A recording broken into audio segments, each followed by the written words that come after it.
In the past, we've taken you snorkeling at Lake DeGray and also at Lake Ouachita. On this outing, we're going to check out Bull Shoals Lake in North Arkansas. The undersea world of Jacques Dovish continues. Dive.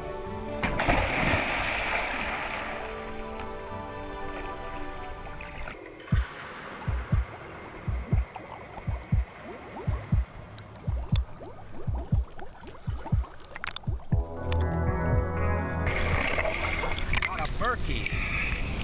Today had a big rain this morning, and usually they say that you can see 25, 30 feet. Today it's I don't know, maybe 10 feet, but still, you know, it's pretty good for a lake.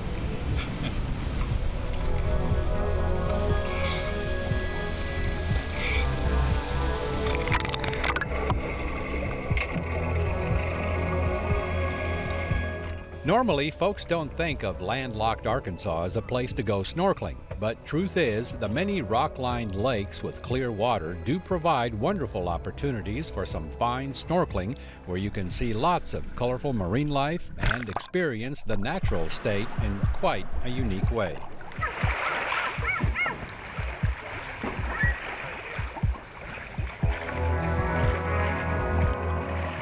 Of the several state parks that offer snorkeling outings, the best part is no experience is necessary.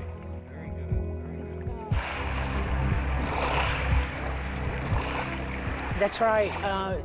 You know, typically a day we'll take 5 to 10 people to hopefully some calm water, show them the gear, show them how to, how to use the gear, how to put the gear on, and do a little test in some like waist deep water. And then we try to bring them to some of these beautiful rocky points where there's ledges where little fish, brim and smallmouth, and some of the little smaller fish, and sometimes you'll see some of the big fish. And give them a chance to see these beautiful outcroppings and the different species of fish that we have. So, and snorkeling is, it's pretty easy. So, once they, we go through, I wouldn't call it technical, but once we go through the ropes with them, and they catch on so quick, and it's just a joy to be able to see what's underneath the water and breathe. So everybody seems to enjoy it. It's been a real successful program. Yeah, people think, well, what can you see, in a lake in Arkansas? They think, well, if I want to go to the Caribbean, I can see, but really not, there's, like you said, there's plenty of things, people probably are surprised of what they see. Exactly, and the visibility, like you said. Today, we've had all this rain, so today was not perfect, but 20, 25 feet visibility is not unusual for this lake. And a few years ago, it was even greater, 30, 35 feet. We've been through some major floods, which have kind of cleared the shoreline for us. And but so visibility at 20 feet, we're happy with that. And it's beautiful, and people just are amazed at how pretty it is.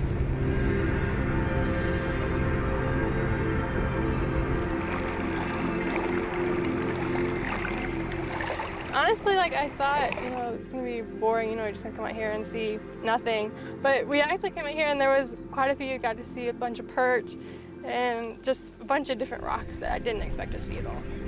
So do you think this is something you'll try again and again? Yeah, definitely. It was really enjoyable. I loved it a lot. Okay, now you know where the fish are.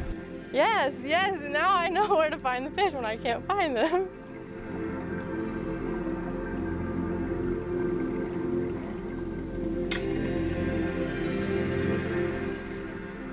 The snorkeling adventure at Bull Shoals-White River State Park is all thanks to Chuck Burmis. I started volunteering for the state park in 2006 when I retired down here from Toledo, Ohio. And this lake is just so beautiful, and I've been a scuba diver most of my life, so I knew that this lake was something that people ought to see. So I asked the state park if they'd be interested in maybe developing some type of a program like that, and they were very receptive to doing that, and just a great organization to volunteer for. And so we made a proposal. I worked with our interpreter, came up with a budget, and got the money for the next year, and off we went. And we've been doing this now, I guess this is our 3rd year, and it's been very successful. And I guess people catch on pretty quick. It is really, it's surprising how they do. And of course, the younger they are, the quicker they are. They seem to really pick it up very quickly. And even folks that aren't good swimmers or that ever, because we give them the full vest, they feel very safe. We make sure that we give them the proper training beforehand so they feel comfortable. And I haven't had anyone who regretted taking these trips. And you provide, this wonderful equipment, the mask, the snorkels, and those fins are something else. It's like having your own frog feet, the short that are specially designed, I guess, for snorkeling. It is, and you know, the vests that we use are not really snorkeling vests. They're more for boating and that sort of stuff. But we have to do that to give non-swimmers the security of feeling safe with it. So if this was a program that was, you know, for more accomplished swimmers, we would use different equipment. But this way, everyone can participate, whether they're young or old, doesn't make any difference. So we've been very happy with the way it's worked out.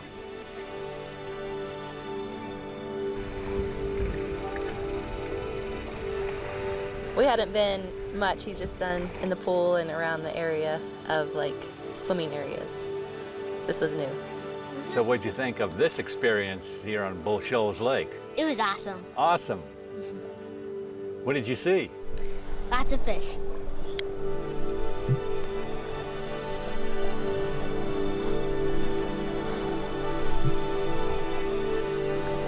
We were holding our breath all week, hoping that the weather would clear up for us, because that was one of the things we were, you know, this was our main event for the week. So we want to come back and probably do it again next year. What do you think? So what'd you think of it? I loved it. I like watching all the pretty fishes and the rocks and stuff. Yeah. It's just amazing that the lake is so clear down where we are. I mean, you could put your hand and you can't see 3 inches in the water. It's just so dirt, and it's just like, and when we come here, it's like, this is so neat. It's so clear, you can see so much. And like I said, the ledges, the fish, the life underneath water. It's just amazing what you see down there that you don't realize from just swimming or boating, you know, to get in there and look at it. So we'll definitely be back.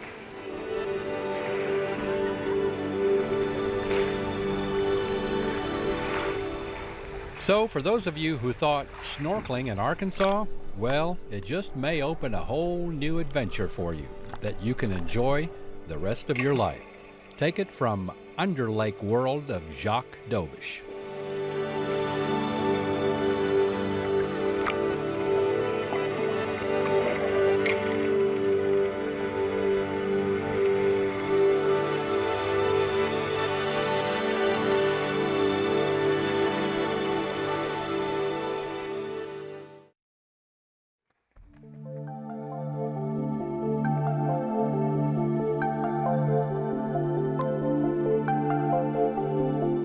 If there ever was the perfect dwelling for Batman, this would be it. The Beckham Creek Cave House, located west of Parthenon.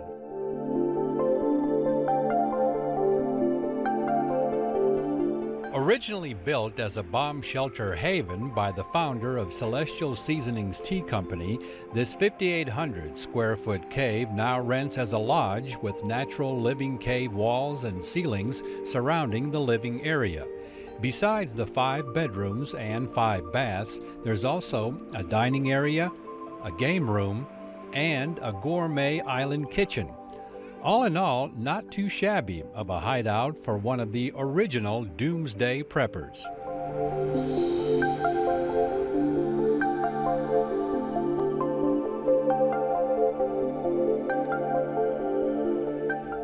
Well, now that you've seen the luxurious and tame side of Beckham Creek Cave, through this door is the wild portion of this interesting cavern. I've got my cave hunters with me, so let's go.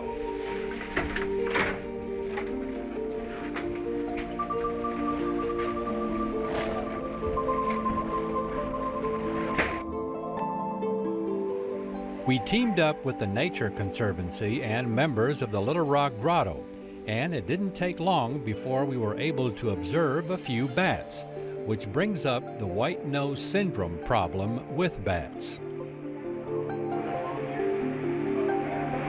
white nose, what it does is it takes away they use up all their reserves, their energy. So they wake up in the middle of the winter and they go out to try and eat, and there's nothing to eat. So they starve to death. And, you know, that's also another reason why if you're going into caves where bats are hibernating, you don't want to do that, because if you wake them up, you know, then they go out and there's nothing to eat in December.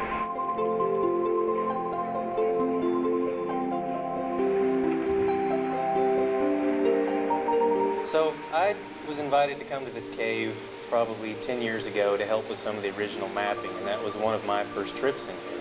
But about a year and a half ago, I came back with some other cave biologists that work here in the United States, and we had a multi-day meeting where we were working on some conservation projects that we're trying to implement here in the U.S.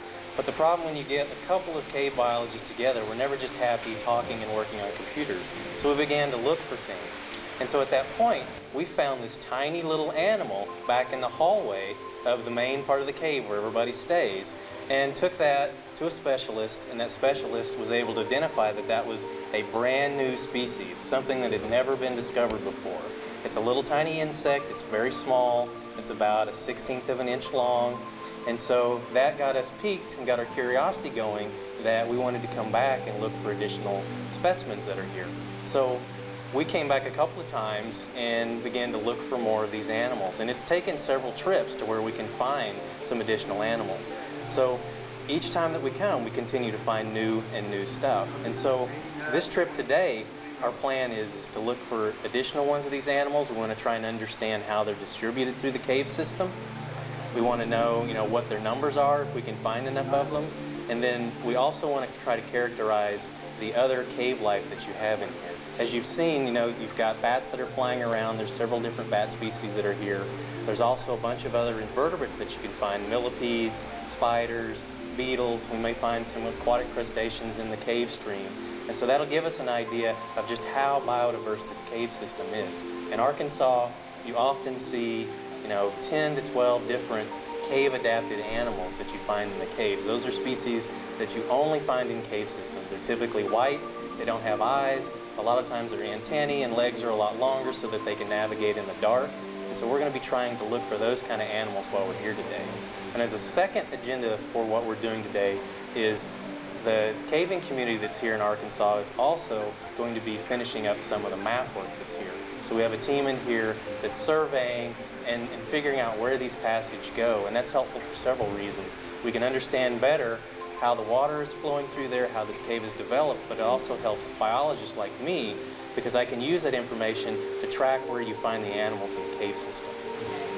Do you have any idea of maybe, how many more passageways there might be? Does it connect to another cave, maybe? We don't know. That's what's the super exciting thing about being a cave explorer is you never know what's around the next bend. You go into a belly crawl, you hurt, it's painful, you pop out after 100 feet, and boom, you're in this giant walking passage that nobody ever knew about. So our goal today is to go back, the cavers are going to go back and try to push into this passage to see if it gets into these domes that they think are back there. And so they may find some new passage today, or they may get back there and find nothing at all. It's always, it's 50-50 on whether you're going to find anything or not, but that's part of the fun and part of the exploration.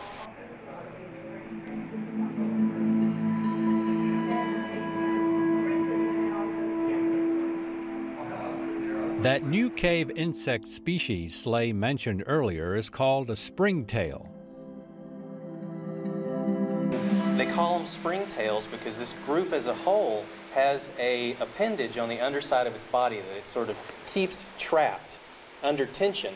And when something scares it, it lets go of that and it flips up sort of like a flea does and just jumps away and gets away from predators. And so if we happen to see some today, which I hope that we will, we'll tease them a little bit and see if we can get them to spring away from us. Slay has had a hand in discovering more than 20 cave species new to science.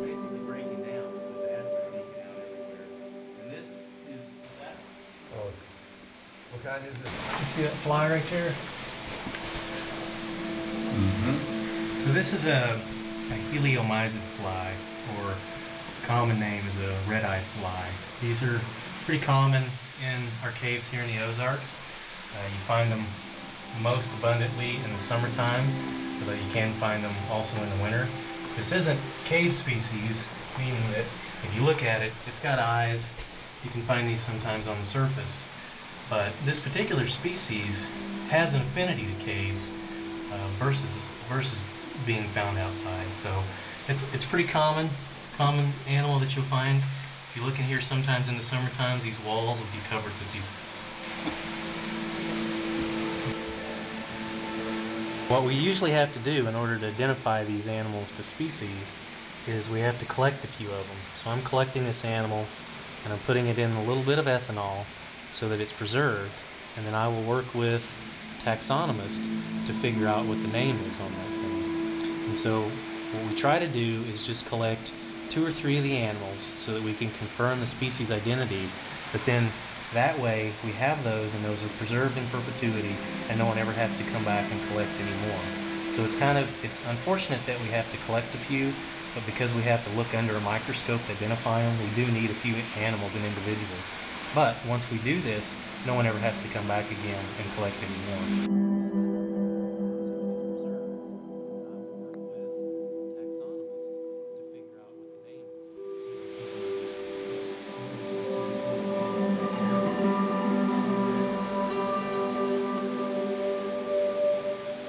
So that little thing right there is a mite. It's a ragidiid mite. Those can be a little cave-adapted species. That's an actual predator feeding on little tiny springtails. Here we have a orange harvestman. These are often found in cave systems. Here in Arkansas, we actually have 1 or 2 species that are completely cave adapted. If you were to look at them very closely, they don't have any eyes. This is also a predator feeding on other little, you can see other little mites and things running around, but this preys on animals that are attracted to this material here. So not super common in caves. It's pretty neat when you find one. So these are related to the daddy longlegs that you find out on the surface. I've got 2 of them crawling around there. So this is a biologist's dream right here, to just spend the day poking around and stuff like this.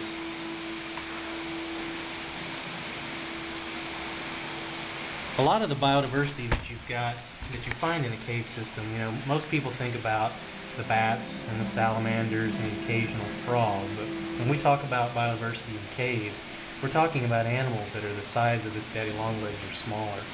So most of what you find, and most of the rare stuff that you find in cave systems, is all pretty small stuff. That's why most people don't ever see it. Plus, they don't like to come and poke around in little old bits of guano and feces and stuff like that.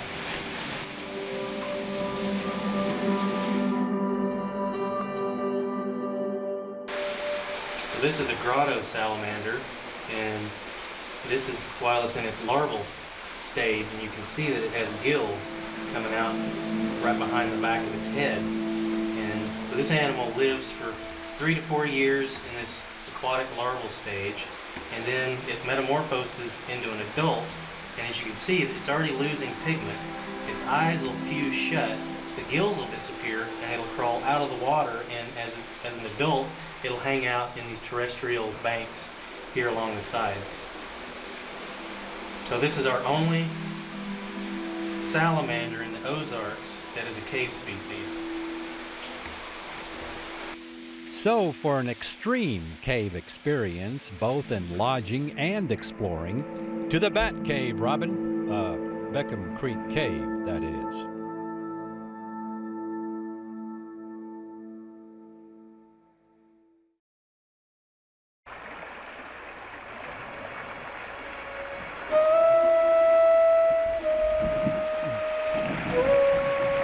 The Strawberry River in north-central Arkansas, one of the few remaining free-flowing rivers in the natural state. Because of its fine qualities, the stream's upper section has been designated as an Arkansas Natural and Scenic River. It contains one of the greatest concentrations of aquatic biodiversity in North America, which is also why the Strawberry is protected as a preserve with the Nature Conservancy, whose motto has been saving the last great places on Earth.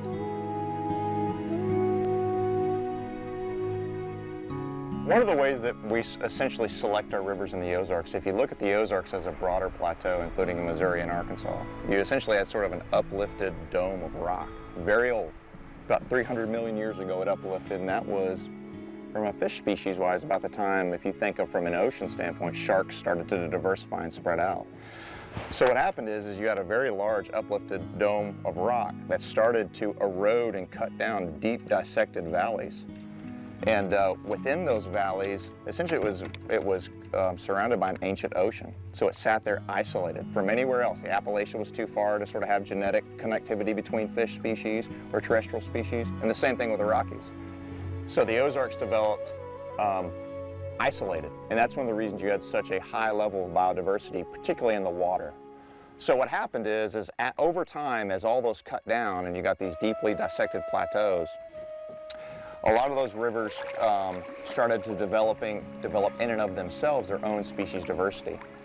And if you think about it compared to other areas in the nation, the Strawberry itself has about 13% of all the fish species found in the entire United States, and including Canada, North American continent, are found in this river. So it's extremely diverse. And the reason is because it's very old and it evolved in isolation. And that's one of the reasons you have these sort of unique niches, both aquatically and terrestrially, where you have these different animals able to come in and occupy. And a lot of the other rivers in the Ozarks are the same. So for us, when we think of it from a way we select a river, is it important or is it not important? We base that on using the best available science, literature review, and bringing in stakeholder groups and partners to figure out where we want to work. So we want to work where the ecosystem is fairly intact, it has a wide diversity of native species, and in most cases it has something that's unique. Such as the Strawberry River orange-throat darter, which is different from other darters. I think the reason for that is because it essentially evolved in isolation from those other species. So since it has some genetic difference, if you look at it from a habitat standpoint, the habitats of many darters are very much the same. They basically live in fast-moving riffles. So if you have little rocks that are together, little spaces, intersticular spaces in between, where the power of the water comes around those rocks and moves, it creates little still spaces, and that's where a lot of darters live. That's really important for a river like this, because when you think of what could destroy this river, if those spaces fill in with dirt, the fish can't survive. And if that fish is gone, that's the #1 indicator of river health for us. So if that species is declining in number or it's vanishing, we know that systemically throughout the watershed there's a major problem. So we can use indicator species like that, darters, mussels, to track changes in the river at scale. And that's really our approach in the Strawberry and our other Ozark rivers.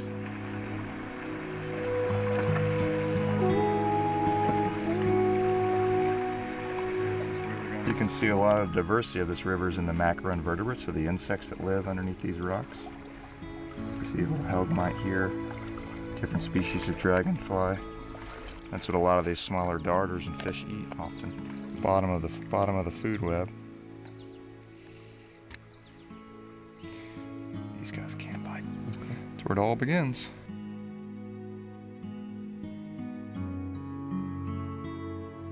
Fishing is popular on the Strawberry, particularly bass fishing. There he is. You got one. Oh, that's a good fish. That's a really good fish. Look at here now. Really good fish. Really good fish. Really good fish. Great smallmouth.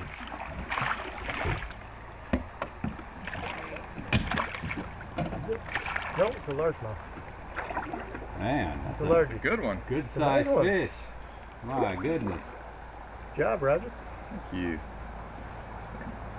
I like that. Orange Rapala's working out for you. Orange Rapala. That's the choice of the day thus far. If I can not stick a hook in my hand, that'd be nice. By By becoming a member of the Nature Conservancy, you can enjoy the adventure of going out on field trips with them. So we have about 20 field trips we do per year. We have a spring season and a fall season, and we have about 5,000 members in Arkansas, so we dedicate it to them. And we want public awareness, and tell your friends and become a member today, and you can get a flyer, and they're really fun, and we have our field trips on them, so it's great. To become a member of the Nature Conservancy, just go to nature.org/Arkansas. And before we leave the Strawberry River, Roger Mangum just couldn't resist testing out a strawberry swimming hole. Get in there right there. No worries? Didn't even hit the bottom. No worries? So, float and explore the Strawberry River for yourself, one of the most biodiverse streams in North America. And for more on this destination, plus many of our others, and to order a copy of an episode, visit our expanded website at aetn.org/Exploring Arkansas. And don't forget to like us on our Facebook fan page. And we'll see you again the next time for another exciting adventure on Exploring Arkansas.